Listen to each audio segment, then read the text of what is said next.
Viernes, 20 de septiembre de 2024. Materia mercantil. Tesis jurisprudenciales y aisladas. 1 de 5. Registro digital, 202-9364. Tipo, jurisprudencia. Adjudicación de bien inmueble por remate judicial. Es inconstitucional exigir la escritura pública como requisito para que se entregue su posesión por violar el derecho de propiedad. Legislación Civil Federal. Hechos. Un organismo descentralizado de la Administración Pública Federal obtuvo una sentencia favorable en un juicio ejecutivo mercantil en el que reclamó el pago de un crédito. En etapa de ejecución de sentencia, el juez adjudicó en favor de dicho organismo un bien inmueble embargado a su contraparte. Una vez que el remate quedó firme, el organismo descentralizado solicitó al juez que emitiera la orden de lanzamiento y la entrega de la posesión material y jurídica del inmueble. El juez negó esa solicitud, pues en términos del artículo 496 del Código Federal de Procedimientos Civiles, antes de entregar la posesión del inmueble al nuevo propietario, se debe formalizar la escritura pública. Como la Sala de Apelación confirmó tal decisión, el organismo descentralizado que había obtenido la adjudicación presentó una demanda de amparo indirecto reclamando la inconstitucionalidad del artículo señalado. La parte quejosa argumentó que la propiedad se surte con la adjudicación, de manera que la transmisión de los bienes debe realizarse desde el momento en que el tribunal adjudica el bien embargado, y que no es razonable limitar la posesión de dicho bien, del que ya se posee la propiedad, a un requisito formal. La jueza de distrito que conoció del juicio de amparo negó la protección en contra del artículo impugnado porque solo establece una restricción temporal para obtener la posesión del bien adjudicado hasta en tanto se obtenga la escritura correspondiente, sin que ello signifique acto privativo de la propiedad, pues es una garantía de seguridad jurídica a favor del adjudicatario que lo protege de cualquier riesgo.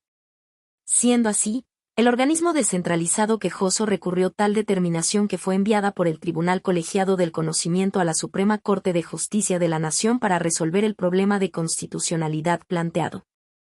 Criterio jurídico. Es inconstitucional que la posesión de un bien inmueble que ha sido adjudicado mediante remate judicial sea condicionada a que se formalice dicho acto en escritura pública porque ello transgrede el derecho de propiedad. La finalidad de la escrituración es dar publicidad al acto jurídico relacionado con la propiedad adquirida por remate para que surta efectos frente a terceros, pero la propiedad y el derecho de su posesión y disfrute no nacen de la escritura, sino del propio acto jurídico que, además, ya fue sancionado por un juez. Justificación. El artículo 496 del Código Federal de Procedimientos Civiles establece que se debe otorgar la escritura pública antes de que el tribunal entregue la posesión de un inmueble al nuevo propietario. Sin embargo, esa medida no supera un test de proporcionalidad porque incide excesivamente en el derecho humano a la propiedad. Es verdad que la norma señalada persigue una finalidad constitucionalmente válida, consistente en brindar certeza y seguridad jurídica respecto de la existencia y los alcances del acto traslativo de la propiedad denominado adjudicación por remate judicial. También se trata de una medida idónea porque el hecho de condicionar la toma de la posesión de los bienes rematados judicialmente a que previamente se formalice el acto de adjudicación mediante el otorgamiento de la escritura, contribuye en un grado razonable a dotar de certeza y seguridad jurídica al acto traslativo de dominio. Sin embargo, la medida legislativa no es necesaria, dado que existen otros mecanismos igualmente idóneos para lograr los fines constitucionales perseguidos y que intervienen con menor intensidad en el derecho de propiedad afectado, como es la aprobación del remate y la consecuente adjudicación. Tales actuaciones constituyen, por sí mismas, el acto por el cual se transmite la propiedad del bien en favor del adjudicatario, con lo que se da seguridad jurídica del acto traslativo de dominio. En cambio, la escrituración solo tiene como finalidad dar publicidad de dicho acto a fin de que surte efectos frente a terceros, pero no constituye el cambio de propiedad en sí mismo, por lo que no hay razón suficiente para exigir ese requisito de manera previa a la entrega de la posesión. Primera Sala. 2 de 5.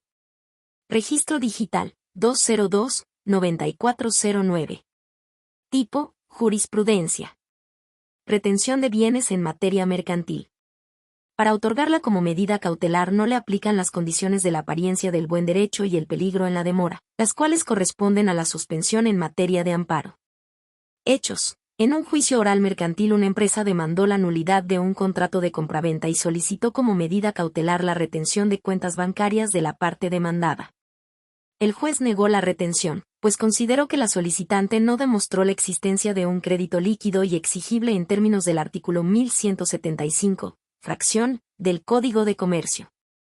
Inconforme, la empresa promovió un juicio de amparo indirecto en el que reclamó la inconstitucionalidad de ese precepto por exigir tal demostración del crédito en lugar de la apariencia del buen derecho y el peligro en la demora. El juez de distrito sobreseyó en el amparo. En desacuerdo, la empresa interpuso un recurso de revisión. El Tribunal Colegiado del Conocimiento emitió una sentencia en la que levantó el sobreseimiento y reservó jurisdicción para que esta Suprema Corte asumiera su competencia originaria y resolviera sobre la cuestión de constitucionalidad del artículo reclamado. Criterio jurídico. Para el otorgamiento de la medida cautelar de retención de bienes en materia mercantil no resultan aplicables los criterios de la apariencia del buen derecho y el peligro en la demora que son exclusivos de la materia de amparo, por lo que para ello es suficiente que se acredite la existencia de un crédito líquido y exigible, tal como lo dispone el artículo 1175, fracción, del Código de Comercio. Justificación. La retención de bienes, como toda medida cautelar, no surge en lo abstracto, sino que se materializa dentro de un proceso conforme a sus reglas. Por ello, para el otorgamiento de esa medida en materia mercantil, es necesario satisfacer los requisitos del artículo 1175, fracción, del Código de Comercio, que obliga al solicitante a demostrar la existencia de un crédito líquido y exigible. Tales requisitos se relacionan con la verosimilitud del derecho invocado, pero no se trata de condiciones equivalentes ni intercambiables por otras figuras jurídicas como la apariencia del buen derecho y el peligro en la demora, los cuales constituyen requisitos que deben ser examinados para conceder la suspensión en el juicio de amparo. Esto se debe a las claras diferencias que existen entre ambos juicios y a la finalidad de esas medidas cautelares en cada caso. De esta manera, si la suspensión en el juicio de amparo y la retención de bienes en los juicios mercantiles obedecen a procedimientos de naturaleza distinta y esas medidas precautorias tienen finalidades diferentes, entonces el artículo mencionado no es inconstitucional por establecer como condiciones que la parte solicitante pruebe la existencia de un crédito líquido y exigible, en lugar de la apariencia del buen derecho y el peligro en la demora. Primera Sala. 3 de 5. Registro digital. 202-9369. Tipo, jurisprudencia. Competencia para conocer de juicios de amparo indirecto relacionados con la materia concursal promovidos a partir del 7 de marzo de 2022. Corresponde a los juzgados de distrito especializados en materia de concursos mercantiles.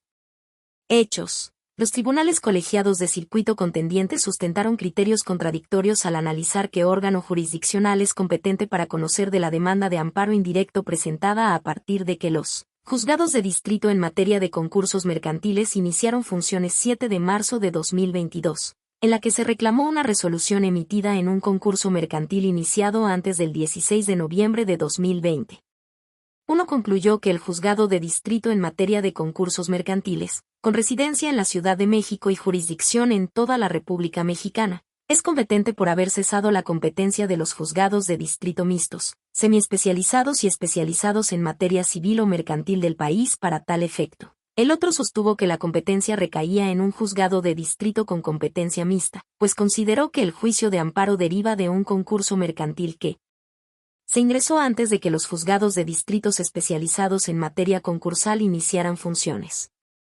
Criterio jurídico. La primera sala de la Suprema Corte de Justicia de la Nación determina que corresponde a los juzgados de distrito en materia de concursos mercantiles conocer de los juicios de amparo indirecto relacionados con la materia concursal que se promuevan a partir del 7 de marzo de 2022, sin que sea relevante el momento en el que se ingresó el concurso mercantil del cual deriva la resolución impugnada.